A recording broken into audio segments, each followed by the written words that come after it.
પૂછતો કે એમને બોલો ના તમારે સીધું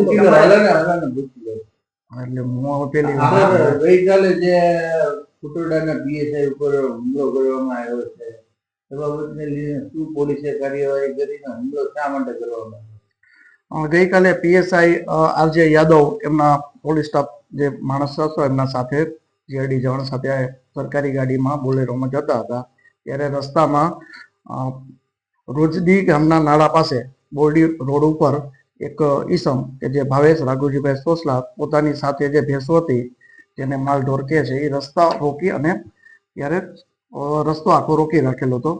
એ સમજાવવા જતા જીઆરડી જવાન ઉપર ઉશ્કેરાઈ ગઈ અને એમની પાસે જે લાકડી હતી એના ઉપરથી એને હુમલો કર્યો અને પીએસઆઈ પણ વચ્ચે બચાવવા જતા એમના ઉપર તેમણે હુમલો કર્યો એટલે પીએસઆઈ અને જે જીઆરડી જવાનને ઈજા થઈ છે તે બાબતની ફરિયાદ લઈ ફરજ રૂકાવટનો ગુનો દાખલ કરી આગળની તપાસ કાર્યવાહી ચાલુ. અચ્છા, બધાને ક્યાં દાખલ કર્યા છે અત્યારે એમની સ્થિતિ કેવી છે? એને એસઓએસ હોસ્પિટલમાં દાખલ કરેલા હતા.